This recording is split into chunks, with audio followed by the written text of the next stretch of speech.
आज ये हरियाणा चुनाव पे बहुत ही महत्वपूर्ण पीसी है। आपके रूबरू श्री पवन खेड़ा जी, कोई मैं समझता हूँ बताने वाली बात नहीं है, बहुत बड़ा नाम है। AICC के मीडिया एंड पब्लिसिटी डिपार्टमेंट के ये चेयरमैन है, CWC के मेंबर हैं और अपनी पहचान रखते हैं। तो मैं ज़्यादा समय ना लेता हुआ पवन जी से कहूँगा कि ये शुरू करें प्लीज़। Thank you. धन्यवाद। माफ़ी चाहते हैं, थोड़ा लेट हुए। मुझे कहा कि आप लोग लेट हो रहे हैं, मुझे मालूम है ये गलत बोल रहे थे। आप लोग सही समय पे आए थे, हम ही लोग लेट हो रहे थे, तो उसके लिए मैं माफ़ी मांगता हूँ। चुनाव में अक्सर वही करता है,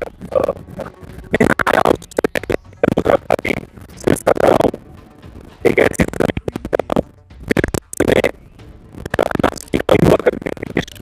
इस जमीन में गिरा हुआ था भारत की कमी खत्म कर देंगे।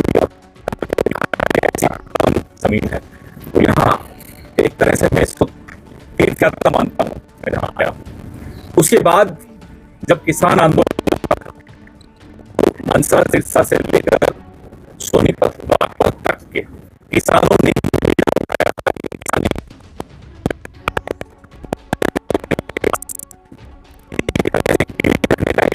जा रहा था, उसको रोकने का जो काम यहाँ के मजबूत किसानों ने किया, उसके लिए भी उनको सलाम करने मैं यहाँ आया हूँ।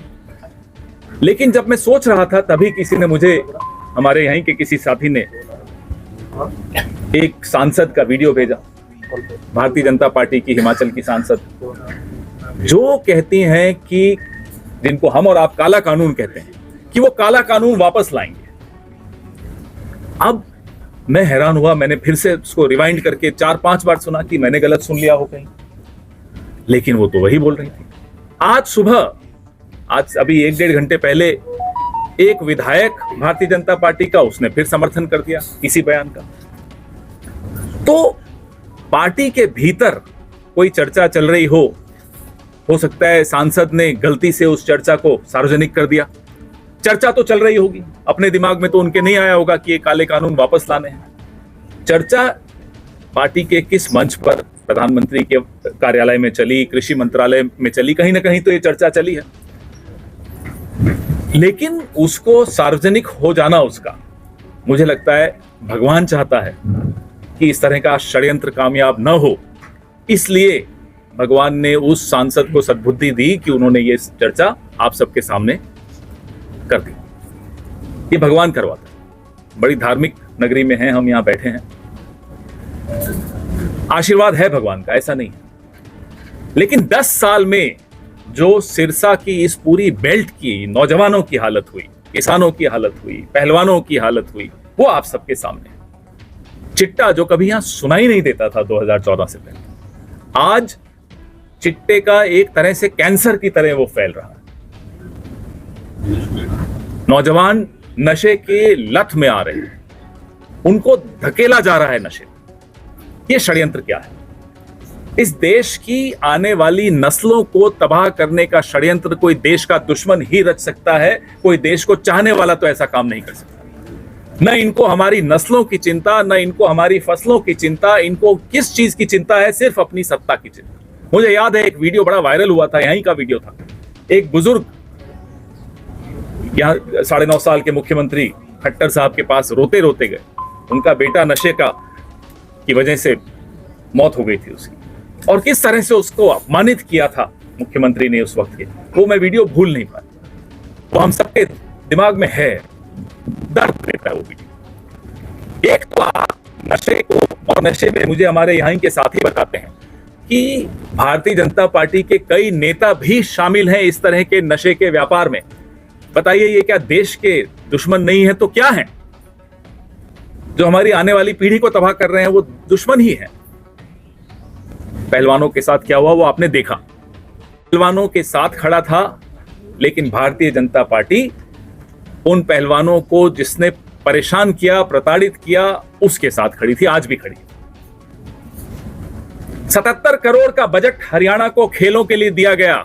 426 करोड़ का बजट गुजरात को दिया खेलों में। बताइए गुजरात कितने मेडल लाया और हरियाणा कितने मेडल लाया?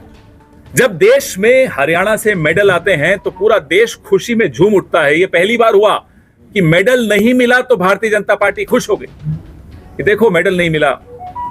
ये किस तरह का माहौल है कि आप मेडल के हक की लड़ाई लड़ना चाहिए था आपको विदेश में खड़े होकर, नहीं लड़ी। उल्टा सोशल मीडिया पर ताने दिए गए कि देखो मेडल नहीं ला पाई। ये इन्होंने पहलवानों के साथ किया। कोविड चल रहा था, ऑक्सीजन के लिए हम और आप सब परेशान हो रहे थे। 750 किसान दिल्ली की सीमा पर जान गंवा बैठे, किसी ने सुन नहीं ली। ये तो शुक्र है कि चुनाव आते हैं तो मोदी जी ने आकर कहा कि मैं काले कानून वापस लेता हूं। लेकिन एक बात और कही थी कि शहीद का दर्जा देंगे उन किसानों के परिवारों को, उन किसानों को। क्या हुआ उस शहीद के दर्जे? हम जब सरकार बनाएंगे हरियाणा में, ना केवल उन परिवारों को रोजगार के मौके मिलेंगे, उन किसानों को शहीद का दर्जा मिलेगा और एमएसपी को कानूनी दर्जा देने की लड़ाई हम केंद्र सरकार से, आप लोगों की मदद से लड़ेंगे। धोखा हुआ है। आपने टीवी पर आकर कहा, किसानों को कहा अपना आंदोलन वापस ले लीजिए, हम एमएसपी का कानून बनाएंगे। 2 साल से ऊपर हो गया, कहां है वो कानून?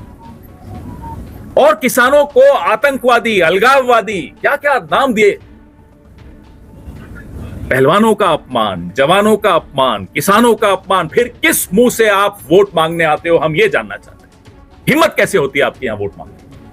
और अगर इतना अच्छा काम किया था आपने तो 9.5 साल के मुख्यमंत्री को हटाने की जरूरत क्यों पड़ी? क्यों हटाना पड़ा? अब वो घूम रहे हैं पूरे देश में, मनोहर कहानियां सुना रहे हैं। उनकी मनोहर कहानियों को सुनने की इच्छा तो उनकी अपनी पार्टी की नहीं है। हरियाणा क्यों सुनेगा उनकी मनोहर कहानियां? प्रधानमंत्री, गृह मंत्री, कृषि मंत्री, रक्षा मंत्री, इन सबको लाइन में यहां खड़े होकर आप सबसे माफी मांगनी चाहिए। अग्निवीर लाए।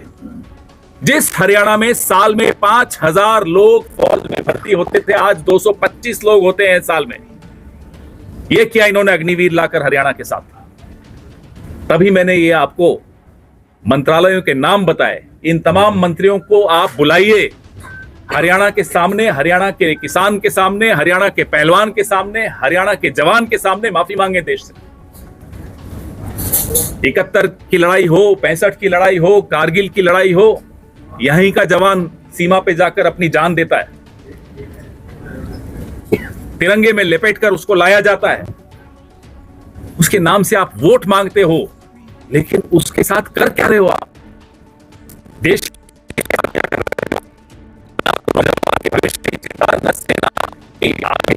सेना मजबूत रहे, न हमारी सीमाओं की चिंता। आपको चिंता सिर्फ अपनी सत्ता की है। इसलिए जब भी हमारे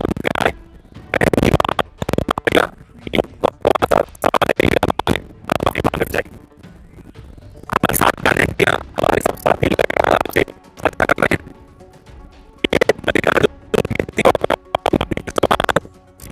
पत्थर की लकीर होती। अगर उन्होंने कहा है गारंटी 20 होती तो कहते हैं कि साहब बजट गड़बड़ा जाएगा, ऐसा कहां से लाओगे? 1966 जब से हरियाणा बना से लेकर 2014 तक हरियाणा के ऊपर कर्जा 70,000 करोड़ का था। 66 से 2014 के बीच में 70,000 करोड़ का कर्जा था। 2014 से 24 के बीच में 3.25 लाख करोड़ का कर्जा हो गया। आप सोचिए, 10 साल में 3.25 लाख करोड़ कोई छोटी बात नहीं। 40 साल में 70,000 करोड़ और 10 साल में 3.25 लाख करोड़। लेकिन कहीं रोजगार होता हुआ नहीं दिख रहा। वो पैसा कहां गया, हम ये जानना चाहते। 100-100 गज के प्लॉटों की योजना जो कांग्रेस लाई थी, आपने वो खत्म कर दी। जो काम यहां कांग्रेस करके गई, उसके बाद आपने एक ईंट और उन कामों पर नहीं लगाई, सिर्फ उनका श्रेय लिया, उसका क्रेडिट लिया। कुशासन पे बहुत कुछ कहा जा सकता है, बहुत कुछ कहा जा रहा है। इसलिए ध्यान बटा रहे हैं मीडिया का, विपक्ष का, वोटर का, सबका ध्यान बटा रहे हैं अनर्गल बातें करके, फालतू के विवाद पैदा करके। जहां विवाद नहीं है वहां विवाद पैदा करके ये ध्यान बटाने की साजिश रची जा रही है। ध्यान मत बटने दीजिएगा, ना अपना, ना हमारा, ना इस हरियाणा के वोटर का, क्योंकि ध्यान से वोट देना जरूरी है। मुझे मालूम है गुस्सा बहुत है आप सबके मन में, और गुस्सा जायज है आप सबका। जब बटन दबेगा वो इतनी तेजी से दबने वाला है कि कहीं मशीन न टूट जाए, इतना ज्यादा गुस्सा है। बटन दो कारणों से दबा रहे हैं लोग, इनको हराने के लिए और कांग्रेस को जिताने के लिए। आपके सवाल, आपका स्वागत। एक एक करके पूछे। कांग्रेस के अंदर एक कद्दावर नेता हैं कुमारी शैलजा, सीएम की दावेदार हैं, लेकिन चुनाव प्रचार से दूरी बनाए हुए क्यों? देखिए, यहाँ की सांसद हैं, हम सबकी बहुत वरिष्ठ नेता हैं। उन्होंने खुद इसका जवाब परसों भी दिया, कल भी दिया, मैं भी सुन रहा हूँ, आपने भी सुना। तो अब इसके बाद तो कोई बात इसमें रह ही नहीं जाती, तो बार बार उस मजमून को लाना जो मुद्दा अब है ही नहीं, उसको क्यों लाना? जी, आपने कहा था मनोहर लाल जी के लिए कि जब सीएम सीट आएगा तो वो कांग्रेस के संपर्क में आएगा। आप इंतजार तो कीजिए, ये मनोहर कहानियां तो लंबी चलेंगी। अभी तो शुरुआत हुई है। हमारे हरियाणा के ही एक कद्दावर नेता और खुलासा करेंगे, आप निश्चिंत रहिए, बहुत खुलासे होने। सर, किसानों के मुद्दे पर सर आप बड़ी बातें कर रहे हैं। स्वामीनाथन आयोग के अंदर 2 आय वृद्धि की बात कर रहे थे, पर आज तक बीजेपी, आपने भी क्या किया? स्वामीनाथन आयोग की 200 के लगभग 201 के लगभग अनुशंसाएं थी, रिकमेंडेशंस थी। 175 कांग्रेस पार्टी ने लागू की, 26 बची, 25 भारतीय जनता पार्टी ने लागू की। वो एक जो एमएसपी से संबंधित थी वो लागू नहीं। जबकि 2014 में नरेंद्र मोदी जी ने वादा किया था, हरियाणा के किसानों से वादा किया था, सिरसा के किसानों से वादा किया था कि मैं लागू करूंगा वो फॉर्मूला जो स्वामीनाथन जी का था। लेकिन जीतने के बाद सुप्रीम कोर्ट में हलफनामे में लिखा कि मैं नहीं करूंगा। कांग्रेस पार्टी ने 201 में से 175 सिफारिशें लागू की थी, 26 इनके लिए छोड़ी, वो भी ये पूरी लागू नहीं कर पाए। तो सवाल तो उनसे बनता है, हमें तो जो सजा मिलनी थी मिली, हमने वो सजा ली, और अब हम आपको कह रहे हैं कि हम किसानों के साथ खड़े थे, खड़े हैं, खड़े रहेंगे। हम पर आरोप लगा, अरे आप अलगाववादियों के साथ खड़े हैं। क्यों? किसान ने पगड़ी पहनी हुई तो अलगाववादी हो गया? ये सवाल हम पूछेंगे, पूरे विश्व में पूछेंगे जाकर। हमें कोई डर नहीं है सवाल पूछने में, हमें फख्र है इन भाइयों पर, और उस फख्र के साथ हम इनके साथ खड़े। आपने शुरुआत की कंगना से, मैंने नाम भी नहीं लिया, आप ले रहे हो। सर मैं ले रहा हूँ। कंगना का आपने बयान का आपने जिक्र किया, आपको लगता नहीं कि बार बार ये कोई साजिशन, बार बार सम्मानित करने के लिए बार बार माफी मांगी जाती है? ये बिल्कुल ये अंदर की बात है। मुझे ये नहीं समझ में आ रहा कि अंदर की बात इशारे से वो बाहर लाती हैं या गलती से लाती हैं, लेकिन बात अंदर यही चल रही है कि काले कानून आने चाहिए। किस तरह से ये जिनका आपने नाम लिया, मैंने उनकी पिक्चरें भी नहीं देखी वैसे, जिनका आपने नाम लिया वो किस तरह से बार बार किसानों का अपमान करती हैं। ये बिना ऊपर की अनुमति के नहीं हो सकता, उनकी इजाजत के बगैर नहीं हो सकता। वही चाहते हैं कि ये बोला जाए, नहीं तो किसी की हिम्मत नहीं है उस पार्टी में, पत्ता भी नहीं हिलता उनके इशारे के बगैर, और ये ऐसे ही बोल रही हैं। ऐसा हो सकता है क्या? सर, एक 25 लाख का जो सरकार फ्री इलाज का प्रोग्राम बनाया है, उसमें क्या क्राइटेरिया है? कोई बीपीएल है या जनरल सबके? जनरल सबके लिए है। ये राजस्थान में जो हमारी चिरंजीवी योजना थी उसी से हमने ये सीखा है, और पूरे देश में जहां जहां हमारी सरकारें हैं हम ये ला रहे हैं। यहाँ भी हम वादा कर रहे हैं, सरकार बनते ही ये योजना लाई जाएगी। 25 लाख तक का इलाज पूरे हर हरियाणा वासी के लिए मुफ्त होगा। इस बार अब Guinness book of world record में नाम आएगा या नहीं मुझे नहीं मालूम, मुझे लगता है आ जाएगा हरियाणा का, इतने भारी बहुमत से जीतने वाले। पवन जी, पवन जी, ये जो फैक्शनलिज्म है कांग्रेस में, आपको नहीं लगता है कि ये पिछले काफी टाइम से ये इंटरनली जो डिस्प्यूट्स है इसको आप अभी सिरसा में भी ये है कि लोकल लीडरशिप फैक्शंस में है, एंड ये कहीं ना कहीं थोड़ा सा ओवर किया जाता है। तो ये इस बार भी कोई नुकसान आपको लगता है कि होने वाला है? नहीं, ओवर कॉन्फिडेंस तो कभी भी नहीं होना चाहिए, और ना है। अगर आपको लगता है तो वो नहीं होगा। हम पूरी आपको सम्मान के साथ मैं कह सकता हूँ।